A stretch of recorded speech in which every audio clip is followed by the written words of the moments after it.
Well, ladies and gentlemen, good afternoon. I just signed into law the Emmett Till Antilynching Act, making lynching a federal hate crime for the first time in American history. I want to thank Vice President Harris, who was a key co-sponsor of this bill when she was a United States Senator.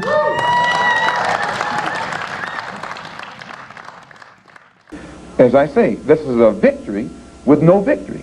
It's a victory that you can talk about, but it's a victory you can't show me.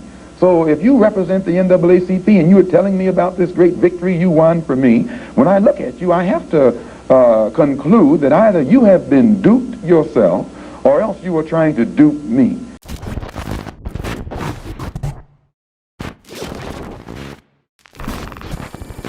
If you've been subscribed to this channel for at least a year, then one of the things you've heard me say from time to time is that the only justice that matters is economic justice, and anything outside of that is a waste of time, including police reform. That is a waste of time as well.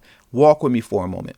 The Democratic Party has convinced Black America that they desperately need the George Floyd Justice and Policing Act. And one of the main reasons, if not the number one reason that we need this bill, is so that we can put an end to qualified immunity. Because by ending qualified immunity, we can now sue individual police officers directly, taking them to civil court.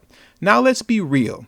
If you are ever unfortunate enough to find yourself in a situation where you are now the victim of police misconduct, then you're going to want two things: justice, meaning lock the cop up, and financial compensation. Now, when it comes to financial compensation, do you really care where it comes from? Whether it comes from you suing the cop directly and getting compensated, or whether it comes by way of the state. The question is, does it really matter? Now, that's a rhetorical question because we all know that you don't care where the money comes from, just as long as you get your money. That's a fact. And guess what? If you find yourself the victim of police misconduct, you'll get paid. Last year, Chicago issued out $67 million in settlement payments because of police misconduct. Over the past 5.5 years, Los Angeles has paid out more than $245 million to resolve legal claims involving police. New York City has paid more than $1 billion over the past 5 years to settle lawsuits against the NYPD. Now, I'm not advocating against getting rid of qualified immunity, but whether you get rid of it or not, you're still getting paid. So what are we really doing here other than wasting time? Even if from here on out, police treated Black Americans with the utmost respect, handling us with delicate care, how does that close the racial wealth gap? Because that's your chief issue. But instead of focusing on your most pressing issue, the racial wealth gap, liberals got you running around here in circles, wasting time advocating for legislation that, even if it does pass, the overwhelming majority of Black Americans were never going to find themselves in a situation in which they would even need such laws. Ask yourself seriously, what's crushing the Black community more? Generational poverty created by over a century of state-sanctioned political and economic violence, or the police? We all know what that answer is.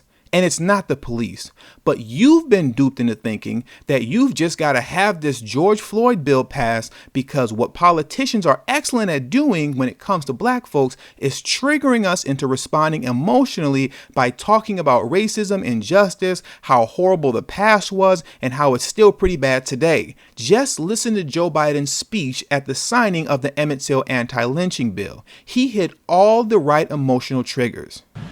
You know, his extensive research showed that between 1877 and 1950, more than 4,400 Black people were murdered by lynching, most in the South, but some in the North as well. That's a lot of folks, man, and a lot of silence for a long time. Lynching was pure terror to enforce the lie that not everyone belongs in America, not everyone is created equal. Terror to systematically undermine hard-fought civil rights. Terror, not just in the dark of the night, but in broad daylight. Innocent men, women, and children hung by nooses from trees. Bodies burned and drowned and castrated. Their crimes? Trying to vote, trying to go to school, trying to own a business, or preach the gospel. False accusations of murder, arson, and robbery. Simply being black. Often the crowds of white families gathered to celebrate the spectacle, taking pictures of the bodies and mailing them as postcards. In the summer of 1955, Emmett turned 14 years old, ready to start 8th grade in the fall. Before school started, he wanted to visit his cousins in Mississippi. So Emmett's mom dropped him off at the train station in Chicago. Her own family fled the Delta decades earlier, so she told him the unwritten rules she had to follow. Quote, "Be very careful how you speak. Say yes, sir, and no, ma'am. And do not hesitate to humble yourself if you have to get down on your knees." End of quote. That same speech, that same admonition, too many black parents today still have to use that admonition. They have to tell their children when it comes to encounters with the law enforcement, and so many other circumstances. Now you see, this is what I'm talking about concerning emotional triggers. Biden is standing there comparing conversations that black parents had to have with their children about lynchings to conversations that black parents have today with their children about the police. Now, how is Biden going to stand there and draw that kind of parallel as if he didn't just say, We should all agree the answer is not to defund the police, it's to fund the police. Fund them. Fund them.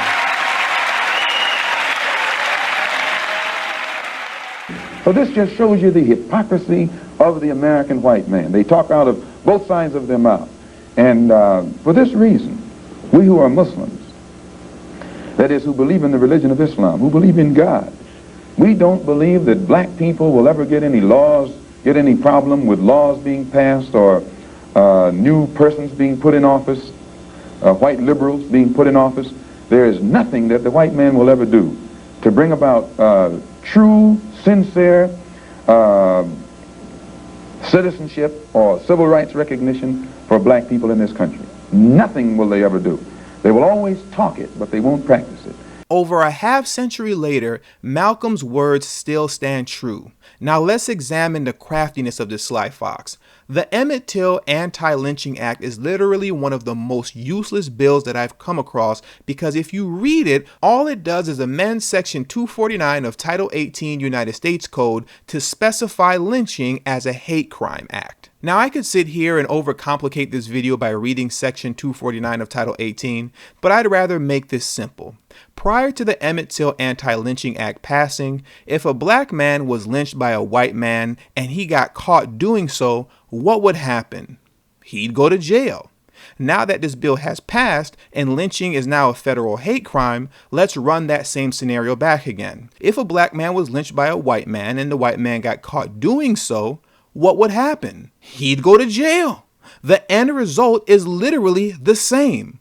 So what are we doing here? If the thought of going to jail and losing your freedom was not enough to deter someone from lynching you, then lynchings becoming an official federal hate crime won't deter them either, because the end result is still the same: jail. Now, let me just give you a real quick example of how ridiculous this all is. If a white man threw a brick at your head and you died because of it, obviously he'd go to jail. Now, if that same scenario made national news and there was a large outcry over it by CNN, MSNBC, and all other news outlets, what the Biden administration would do is write up an anti-brick throwing act that would make throwing bricks a federal hate crime and then say, "Here you go, Black America, look what we did for you." Do you see how foolish this all is? But here's the real kicker. Nowhere in the Emmett Till Antilynching Act, nor in Section 249 of Title 18, are Black Americans or African Americans mentioned in any of these pieces of legislation as some sort of priority of protection under the law. The same can be said about the George Floyd Justice and Policing Act. You see, what these devils do is that they'll name bills after Black Americans to make you feel like you got something when in reality you didn't receive anything. Now, on the flip side, if the US government at least wanted to pretend as if they somewhat cared about Black Americans, they would be very specific concerning your protection, like how they were for the AAPI community when they drafted up and passed into law the C-19 Hate Crime Act. And right at the top of this bill, it states, Congress finds the following.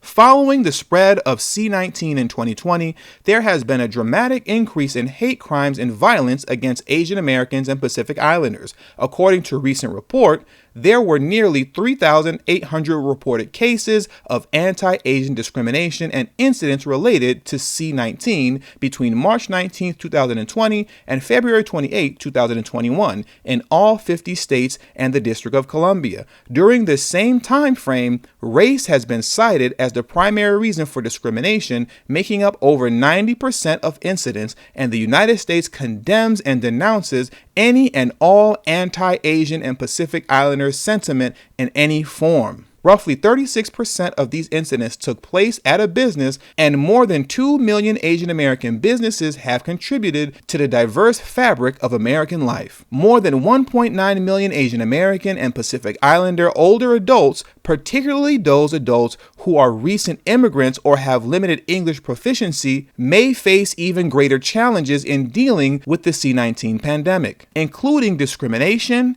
economic insecurity, and language isolation. In the midst of this alarming surge in anti-Asian hate crimes and incidents, a shooter murdered the following 8 people in the Atlanta, Georgia region, 7 of whom were women and 6 of whom were women of Asian descent. The people of the United States will always remember the victims of these shootings and stand in solidarity with those affected by this senseless tragedy and incidents of hate that have affected the Asian and Pacific Islander communities. Now that's an actual example of legislation that was written to address the specific needs of a very specific group of people.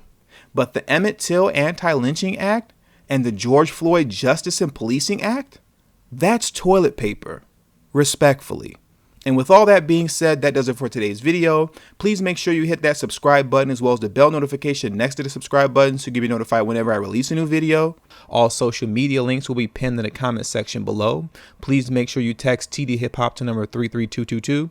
That's tdhiphop to number 33222. That way you'll get a direct text notification whenever I release a new video, but it also serves as a protection plan for myself in case YouTube ever gives this channel the axe. I'll be able to send you a direct link to where you can find me next. And last but not least, for those of you who have a love and appreciation for the work that I put in on this channel, the #1 way you can show your support is through Patreon. For only $3 a month, that will help put me in position to take TD Hip Hop Media off of YouTube. Remember, the goal is not to grow big on YouTube, but to grow independent of YouTube. And for those who have issues with joining Patreon, you could also hit the join button that's next to the subscribe button, and that way you can become an official channel member for as little as $3 a month as well.